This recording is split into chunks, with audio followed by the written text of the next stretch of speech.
iré con los que me decían a la casa de Jehová iremos. Bienvenidos hermanos, buenos días. Damos inicio al culto de adoración de nuestra amada iglesia de Manuel. Bienvenido.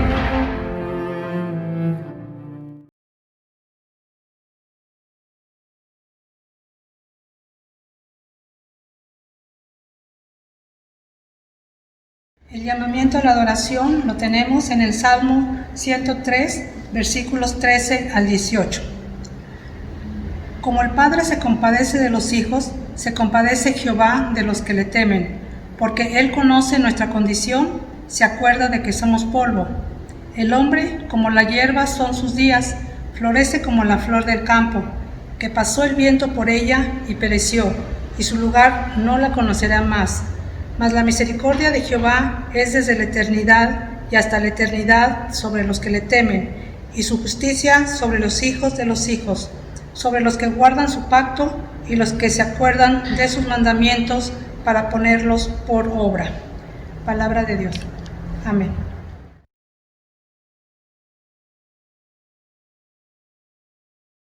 Bendito Padre Celestial, te doy gracias en esta mañana por la oportunidad que nos das de poder unirnos en un solo espíritu como hermanos para alabar y bendecir tu nombre.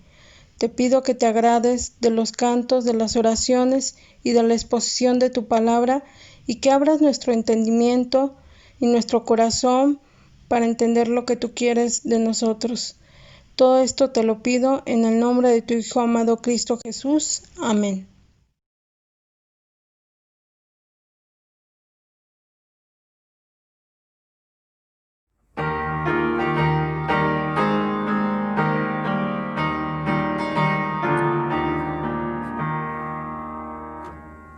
Pronto la noche viene, tiempo es de trabajar.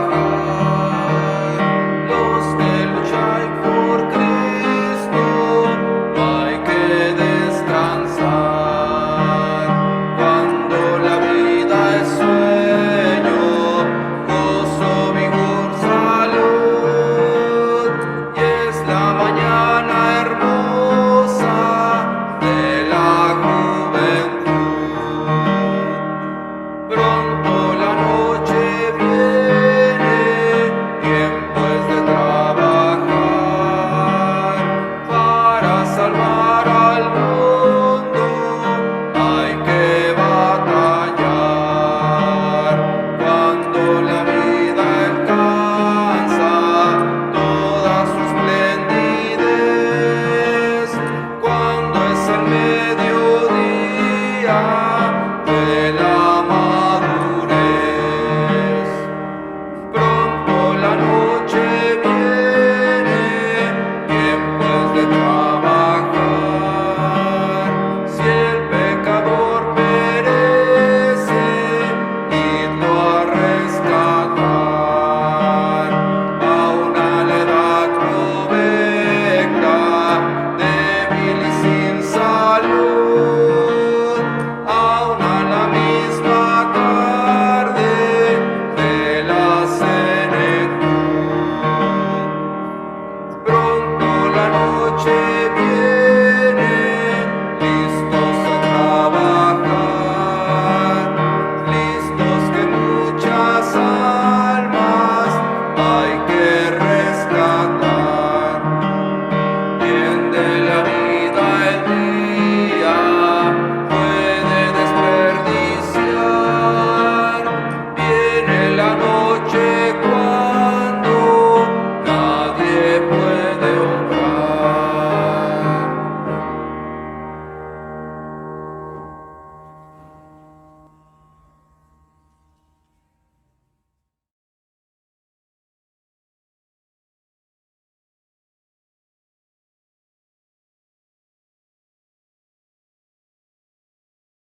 La lectura bíblica la encontramos en Lucas capítulo 9, versículos 37 al 43, y dice así: Al día siguiente, cuando descendieron del monte, una gran multitud les salió al encuentro, y aquí un hombre de la multitud clamó diciendo: Maestro, te ruego que veas a mi hijo, pues es el único que tengo. Y sucede que un espíritu le toma y de repente da voces y le sacude con violencia y le hace echar espuma, estropeándole, a duras penas se aparta de él. Y rogué a tus discípulos que le echasen fuera y no pudieron. Respondiendo Jesús le dijo: oh generación incrédula y perversa, ¿hasta cuándo he de estar con vosotros? ¿Os he de soportar? Trae acá a tu hijo. Y mientras se acercaba el muchacho, el demonio le derribó y le sacudió con violencia.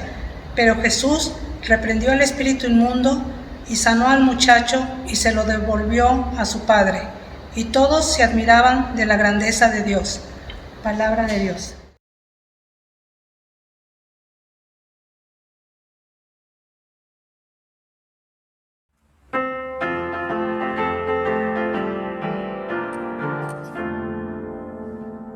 Yo quiero trabajar para el Señor, confiando en su palabra y en su amor. Quiero yo cantar, llorar y ocupado siempre estar en la obra del Señor. Trabajar y orar en la obra del Señor. Si mi anhelo es orar y ocupado siempre estar en la obra del Señor. Yo quiero cada día trabajar, esclavos del pecado, libertad, conducirlos a Jesús, nuestro guía, nuestra luz, en la obra del Señor. Trabajar y orar en la obra del Señor. Si mi anhelo es orar y ocupado siempre estar en la obra del Señor.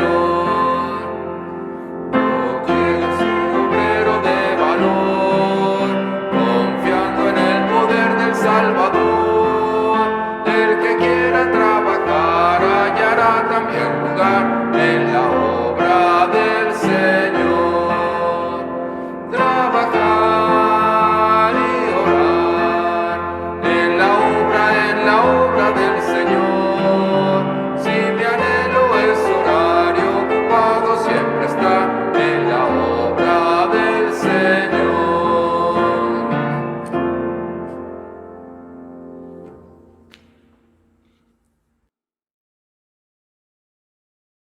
Gracias, Dios nuestro, por permitirnos escuchar tu palabra. Bendice al pastor para que su prédica nos venga a edificar y nos invite a agradarte cada vez de la mejor forma. Señor, ilumina nuestra mente para entender esa palabra que nos vas a hacer llegar el día de hoy. Ayúdanos a realizar tu mandato, a discernir tu palabra para entender el Evangelio. Señor, permítenos hacer tu voluntad, ayudándonos a hacer luz ante quien no te conoce. Danos sabiduría para poner en práctica cada palabra que hoy se dirá. En el nombre de nuestro Señor Jesucristo te lo pedimos. Amén.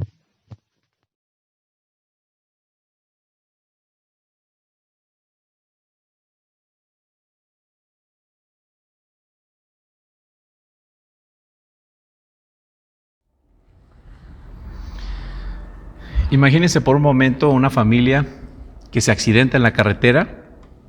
Alguna persona que va pasando por ahí se da cuenta de que había sido un terrible accidente y entonces habla por teléfono a las emergencias, llegan las ambulancias de la Cruz Roja, se dan cuenta de que hay personas que no están tan mal heridas, pero hay personas que sí están muy mal heridas. Y entonces dicen, bueno, pues rápidamente tenemos que llevarlo al hospital más cercano, a la ciudad más cercana, porque estas personas están casi entre la vida y la muerte. Están muy mal heridas, así que hay que llevarlas al hospital más cercano. Y entonces suben a los heridos, bueno, poco a poco van subiendo a los heridos, uno a uno, a una ambulancia, a otra, y entonces la ambulancia toma hacia ese hospital.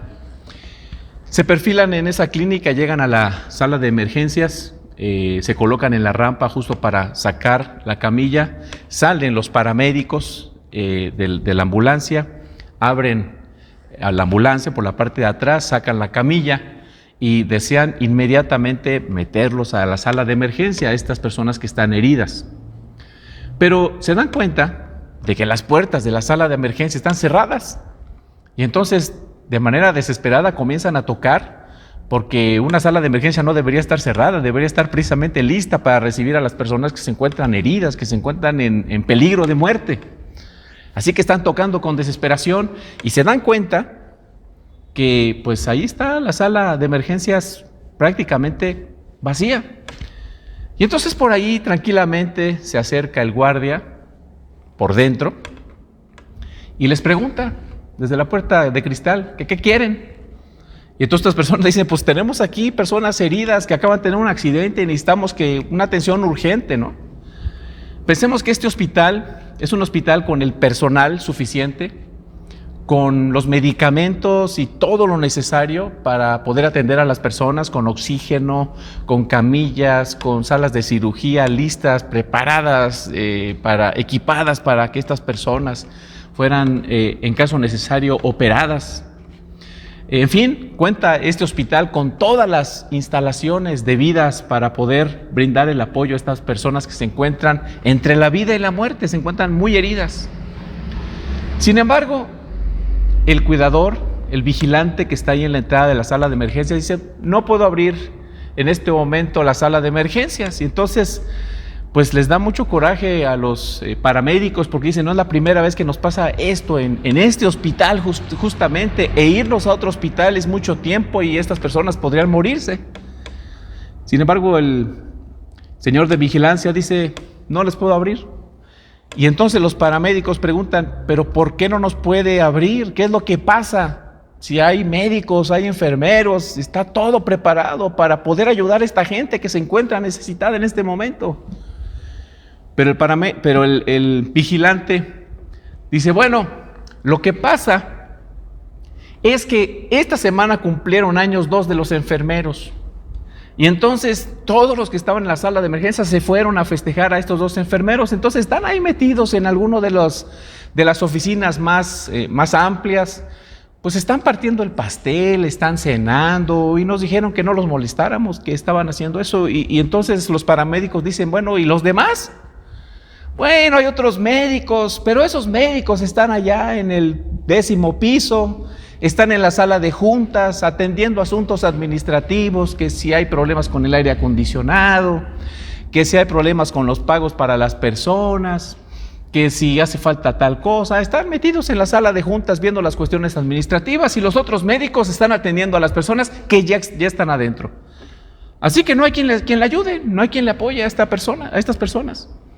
Y entonces los paramédicos dicen, bueno, ¿y en qué momento nos van a ayudar? ¿En qué momento van a abrir la sala de emergencias? Pues a ver, si al rato que acaban de festejar los cumpleaños de estos 2 enfermeros que cumplieron años esta semana, probablemente más al rato, espérese.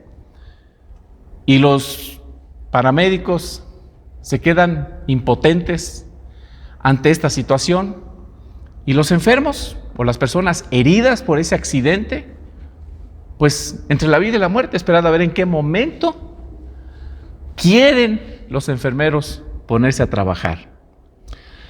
¿Cómo describirían ustedes este hospital? ¿Qué dirían de este hospital? No, pues yo estoy seguro que ustedes dirían, no, pues este hospital tiene un terrible servicio, maltrato, a nadie le importan las personas heridas en este hospital. Y estoy seguro que si hubiera comentarios o buscáramos en el buscador, ahí el Google o cualquier otro buscador, ese hospital y viéramos los comentarios y las estrellas, pues creo que lo menos que se le puede poner a algún lugar, a algún establecimiento es una estrella. Y tendría una estrella. Y los comentarios que aparecerían en ahí en el internet, pues irían por el mismo tenor. Este hospital no sirve para nada. Nunca están disponibles, se pone a morir en la entrada y no hay quien te atienda. La conclusión sería, a este hospital no le importan los heridos, están preocupados por ellos, por los festejos, por las cuestiones administrativas, por atender cómodamente a los que ya están adentro, más bien que por las personas que se encuentran heridas de muerte y necesitan auxilio y ayuda urgente. Como no les importan los heridos, entonces no pueden hacer nada por ellos. Podríamos decir entonces que es una impotencia alimentada por la maldad. Una terrible incompetencia de las personas que trabajan al interior de ese hospital, de los directivos de ese hospital. Uno se preguntaría, ¿de qué sirve un hospital así? Es un hospital totalmente inoperante, no sirve para nada. Este hospital, hermanos amados en el Señor, déjenme decirles que viene a ser una metáfora de la iglesia. La iglesia es como un hospital para los abatidos espiritualmente hablando. Y amados hermanos en el Señor, con profunda tristeza, con profundo dolor, quiero decir que esta es la situación que sucede en muchísimas iglesias. Casi puedo decir que en términos generales esta es la dinámica de la iglesia. No puedo decir todas las iglesias son iguales. No, porque no es así. Eso sería una mentira. Pero en términos generales, las iglesias actúan de esa manera. Como hospital espiritualmente hablando, actúan de esa manera. Y nosotros tendríamos que preguntarnos con toda seriedad qué clase de hospital somos. La única esperanza real que tiene la sociedad de la que formamos parte en nuestro amado Aguascalientes, la única esperanza verdadera es Cristo, y eso lo sabemos. Y las personas van a estar cerca de Cristo cuando estén cerca de la iglesia o cuando la iglesia esté cerca de ellas. Porque nosotros somos el templo del Espíritu Santo, porque somos el cuerpo de Cristo. Lo más cercana que esté la gente a nosotros será lo más cercano que esté a la iglesia. Actualmente nosotros vivimos en una sociedad enferma, en una sociedad herida, quebrantada, quebrada, con profundos problemas morales, espirituales, sociales, existenciales. Vivimos en un contexto donde hay divorcios, suicidios. Por ejemplo, somos uno de los primeros lugares en toda la nación de suicidios, un deshonroso primeros lugares, muy deshonroso. Jóvenes con embarazos no deseados, personas que están experimentando una terrible soledad y otras con un sentido de vacío en sus vidas. Gente deprimida por sus problemas económicos, por sus problemas laborales, por sus problemas conyugales, por sus problemas familiares, por sus problemas existenciales. ¿Qué hago yo en esta vida? Solo me levanto porque me tengo que levantar, pero no sé exactamente para qué me tengo que levantar. Matrimonios desorientados, llenos de problemas y pleitos.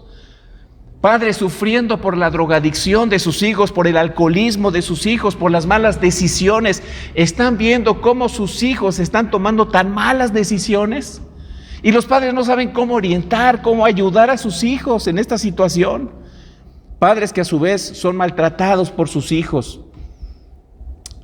Hijos que maltratan a sus padres, pero padres que abusan de su autoridad y dañan profundamente la vida de sus hijos. Así que aquí en la ciudad donde vivimos, las familias dentro de sus casas están pasando por serios problemas. Es más, hay familias que son o que viven un verdadero infierno. Gente que no quiere llegar a su casa. Esas son situaciones que están pasando actualmente por miles o por decenas de miles aquí en la ciudad donde nosotros estamos viviendo, y algunos de sus vecinos podrán estar pasando por esta situación. La iglesia es el hospital puesto por Dios aquí en la tierra, el hospital espiritual puesto por Dios aquí en la tierra, que puede brindar ayuda a esa gente necesitada que se cuenta por decenas de miles. La iglesia es la esperanza real para una sociedad enferma, quebrada moral y espiritual y existencialmente, porque es la iglesia quien conoce la verdad. La iglesia, mis amados hermanos, tiene todo lo básico necesario para poder brindar ayuda a las personas que tienen necesidad, que necesitan orientación espiritual. Y aunque ciertamente necesitamos continuar capacitándonos para día con día, para que nosotros podamos crecer en un entendimiento bíblico y para que entendamos cómo podemos ayudar mejor a las personas, obviamente necesitamos crecer en esa capacitación. Sin embargo, tenemos la palabra de Dios. Tenemos la esperanza del Evangelio para la gente que está sufriendo dentro de sus casas. Y esa gente necesita que el hospital vaya a sus casas o venir al hospital. Las personas necesitan ayuda.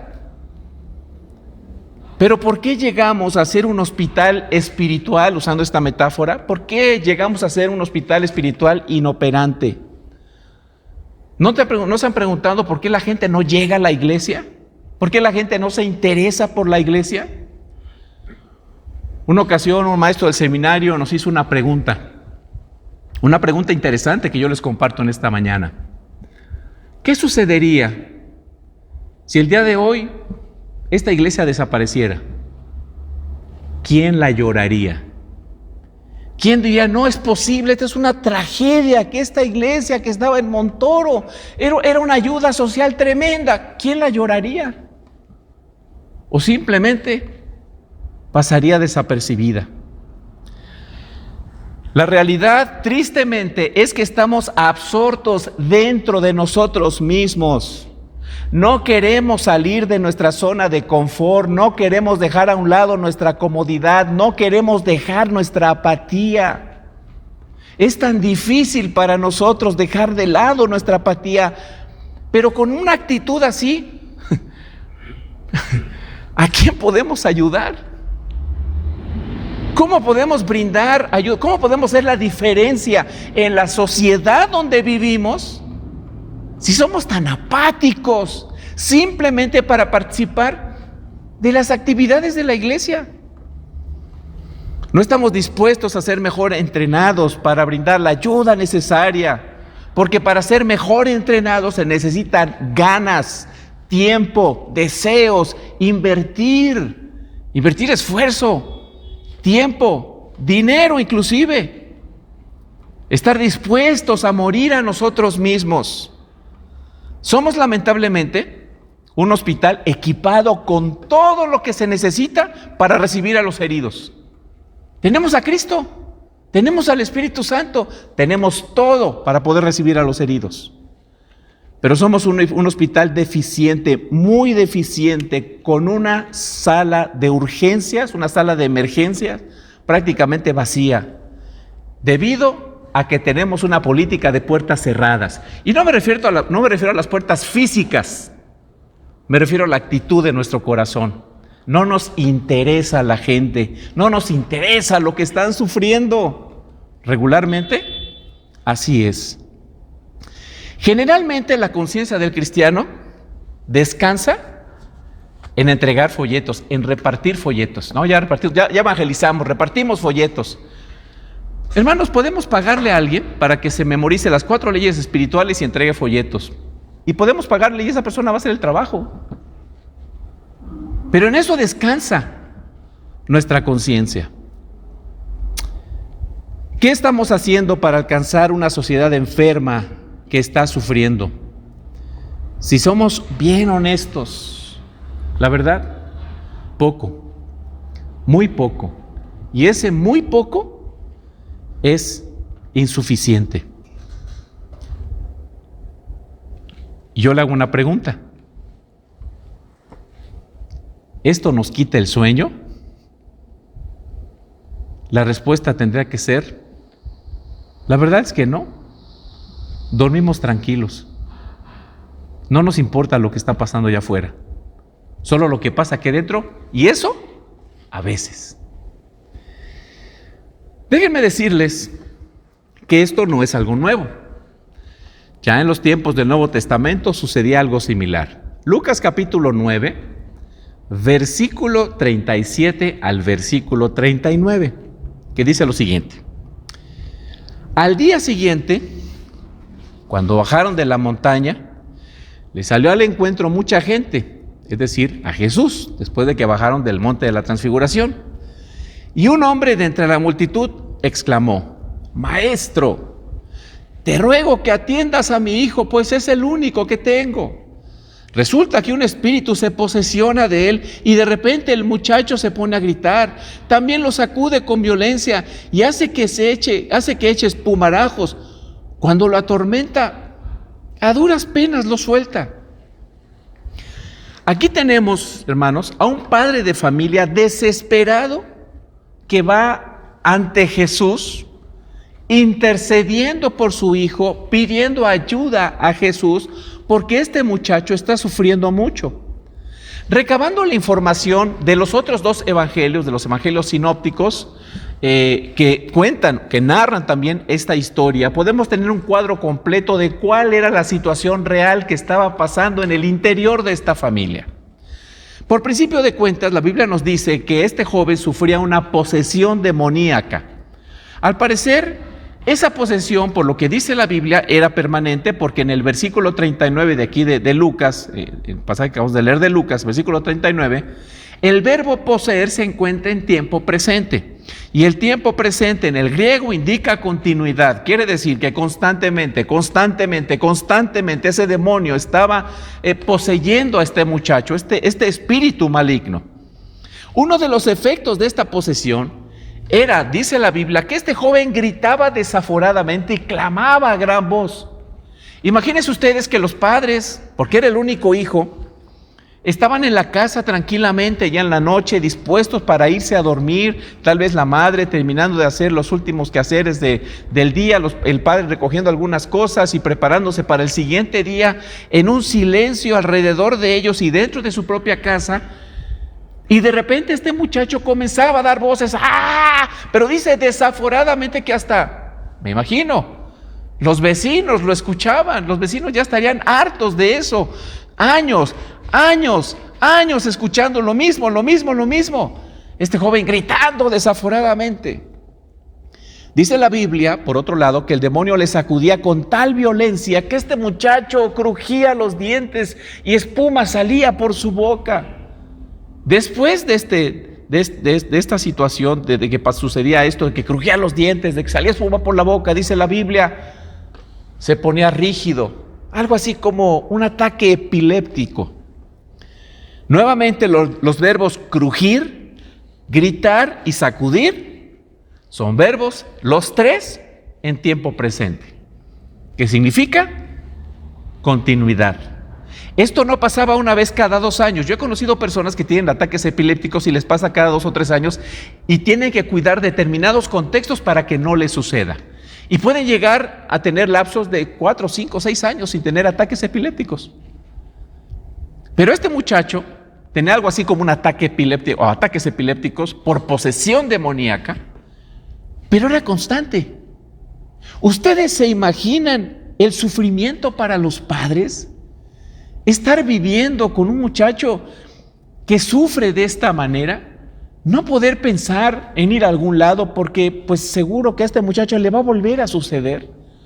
No poder ir a una fiesta porque pues al muchacho le va a volver a suceder. Tener una vida social prácticamente cooptada por esta situación. También la Biblia dice que el demonio hacía que este joven cayera en el fuego y luego cayera en el agua, en un ciclo para entonces tratar de aliviar el fuego, y de repente se hacía insensible al fuego y lo echaba al agua para intentar matarlo, ahogarlo. La Biblia dice que el demonio tenía quebrantado a este muchacho. Esa es la palabra que utiliza. Tenía atormentado a este joven. Te lo tenía quebrantado, y la palabra quebrantar significa desmenuzar, o sea, lo tenía desmenuzado, hecho pedazos, ¿no? Triturado completamente, como cuando los campesinos azotan con fuerza el trigo para que salga el grano. Así tenía este demonio a este joven. Lo tenía completamente sometido a un sufrimiento que ni siquiera nos podemos imaginar. Este espíritu tenía doblegado al joven, quien aparte sufría por el mismo demonio sordera y mudez. Qué sufrimiento tan grande al seno de una familia en Israel. Y este era un ejemplo, pero la Biblia, los evangelios, ustedes leen, está lleno de ejemplos como estos. Gente que estaba sufriendo, gente que estaba quebrantada, gente que estaba herida. No podemos idealizar a Israel. La gente sufría dentro de sus casas. ¿Cuántas familias estarían igual? Pero viene la siguiente pregunta. Fíjese muy bien en esta pregunta. Había problemas terribles sociales en Israel. Gente que sufría dentro de su casa. Pero aquí la pregunta: ¿quién brindaba ayuda espiritual a estas familias sufrientes? A la familia como esta, de este joven endemoniado, ¿quién les brindaba ayuda? Miren, hermanos, podemos ver en los evangelios que había un colectivo espiritual que se supone que debería estar ocupado en casos como este, que estaban allí como un hospital puesto por Dios en medio del pueblo para brindar ayuda a la gente de parte de Dios. Miren, estaban los fariseos, estaban los sacerdotes, estaban los maestros de la ley, estaba el templo, estaban los sacrificios, estaban las sinagogas, tenían la palabra de Dios. Pero no solamente estaban estos, también estaban ya los discípulos. Y versículos antes, si ustedes leen ahí en Lucas, del pasaje que vamos a leer, si ustedes leen un poco antes, se van a dar cuenta que Jesús ya había capacitado a los discípulos para que pudieran expulsar demonios. O sea, los discípulos ya estaban habilitados para poderlo hacer. Había todo un colectivo entre los cuales estaban también los discípulos.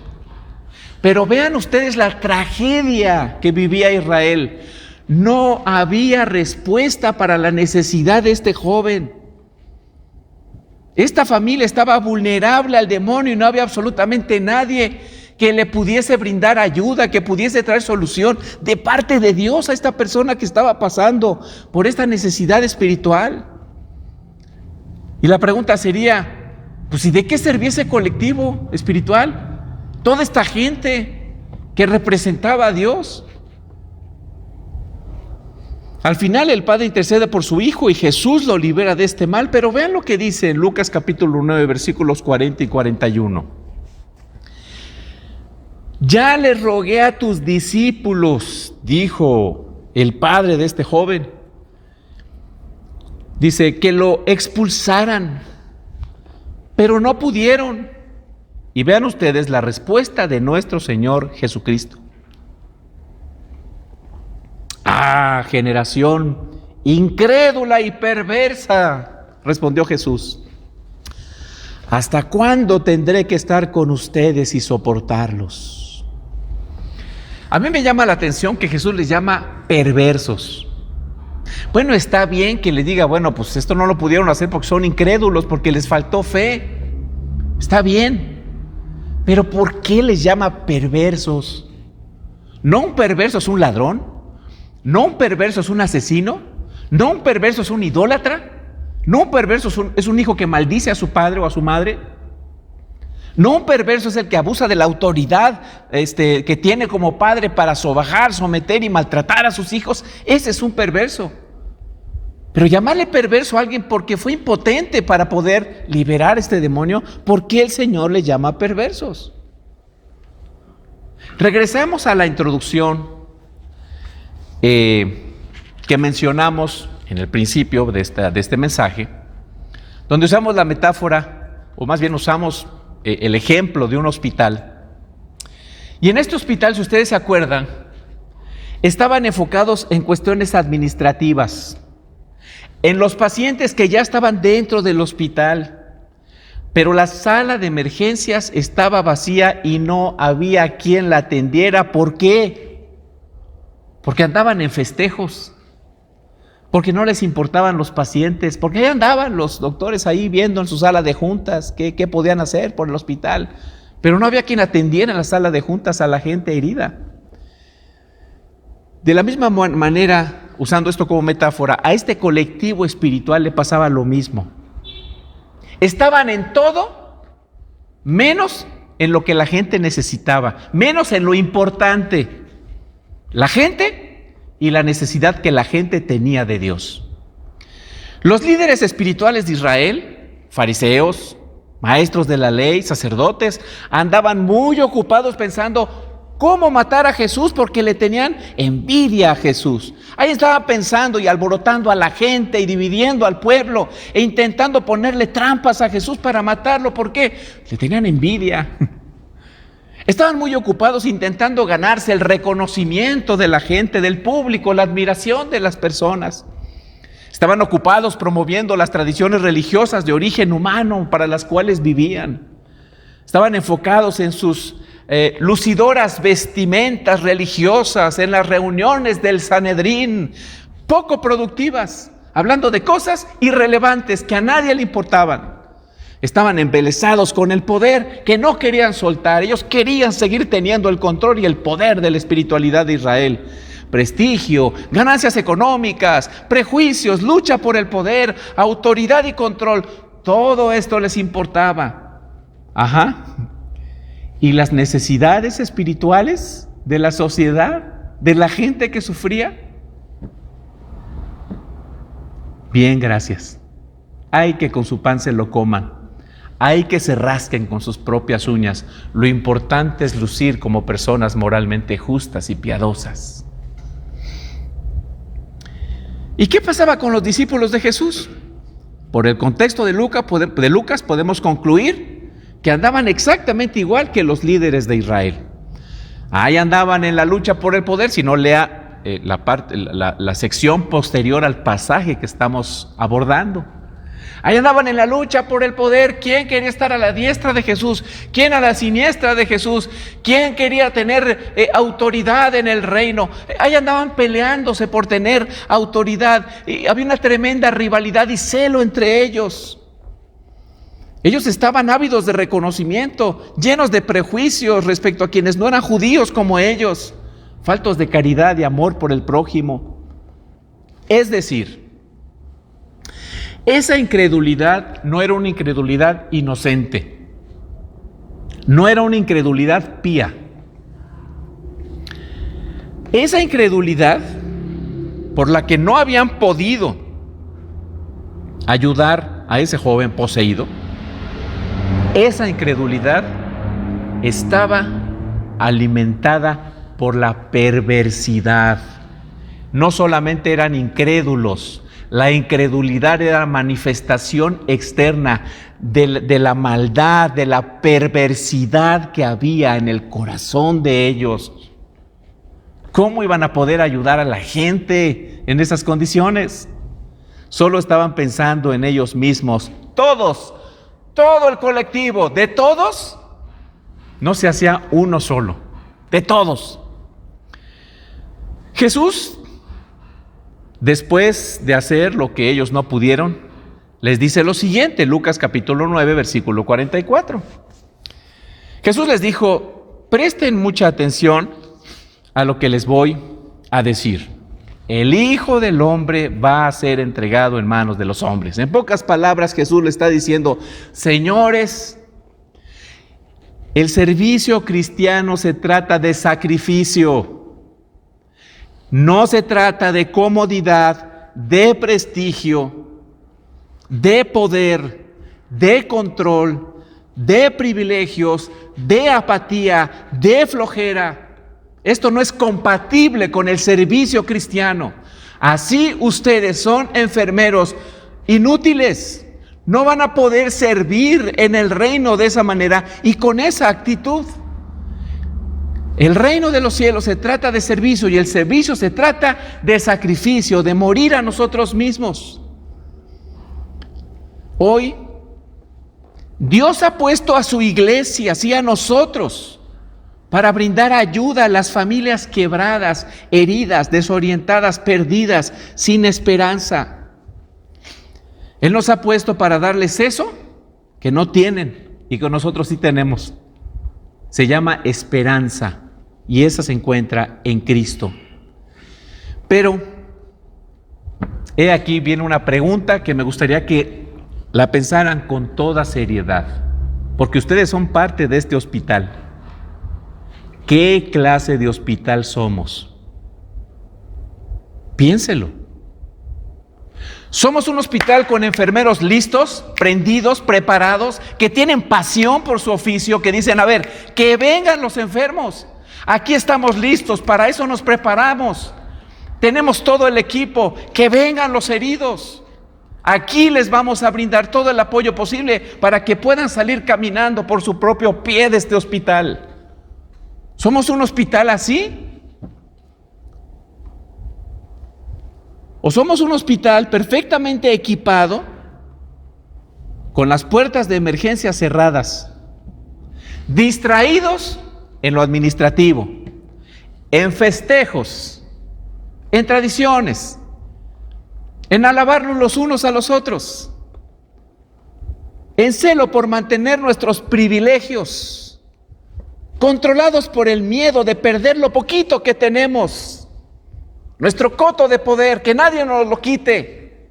En vez de decirse, aquí estoy, Señor, esto es el hospital del reino, que vengan los heridos, los abatidos.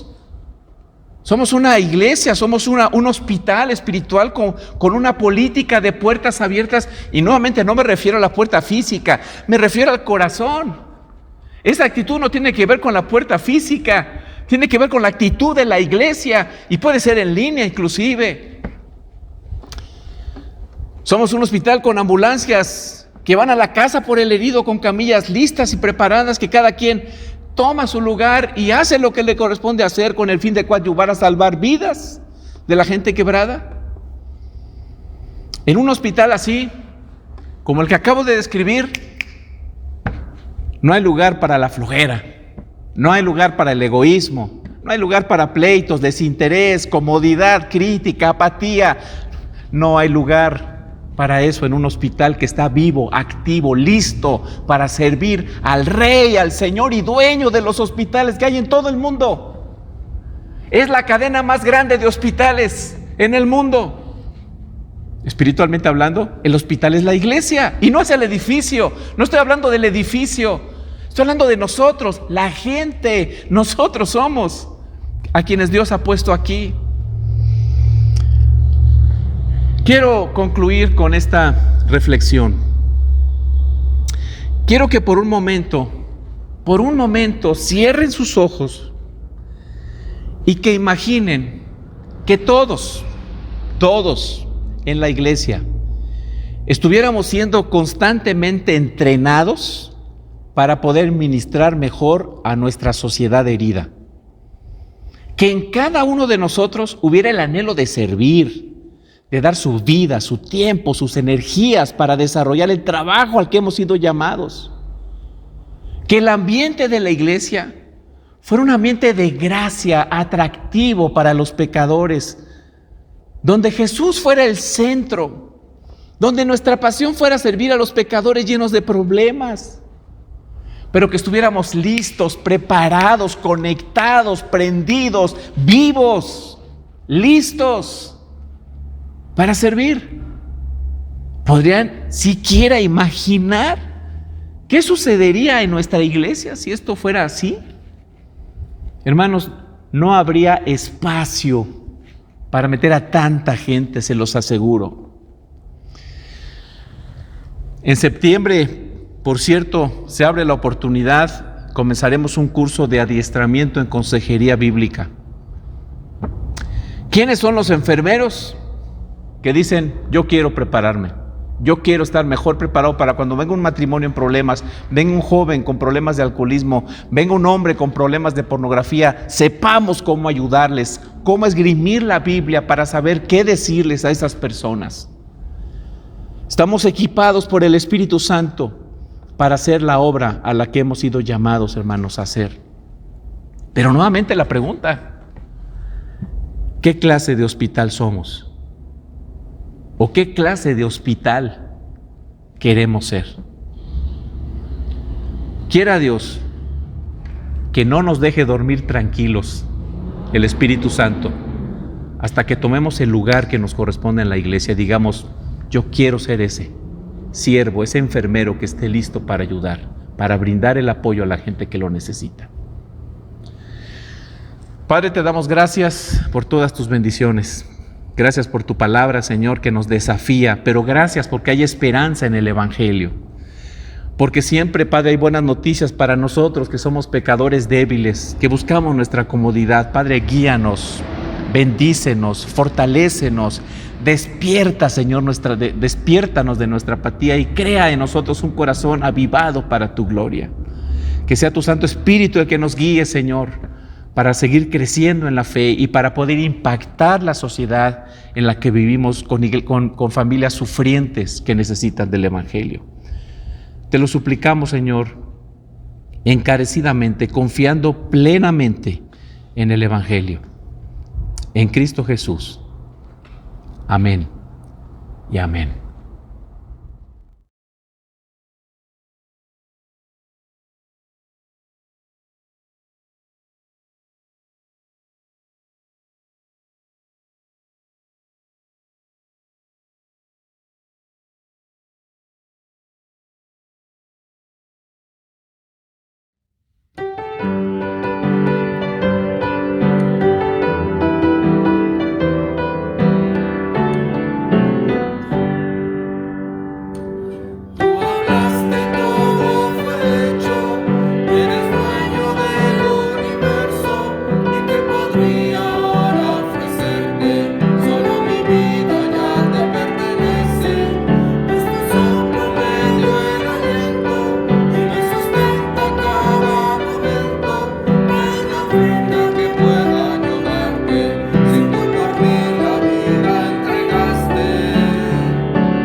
Padre bendito, te doy muchas gracias porque nos permites darte estas ofrendas, Padre, darte un poco de todo lo que tú nos das.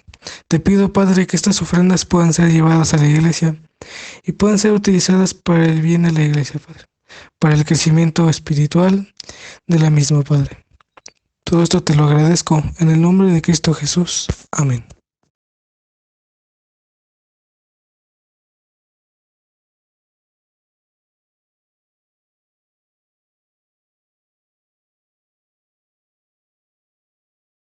Y ahora, mis amados hermanos, que el amor de Dios Padre, la gracia de nuestro Señor Jesucristo y la comunión de su Santo Espíritu sea con todos ustedes y con sus familias, hasta que el Señor vuelva glorioso por segunda vez a establecer su reino para siempre. Amén y amén.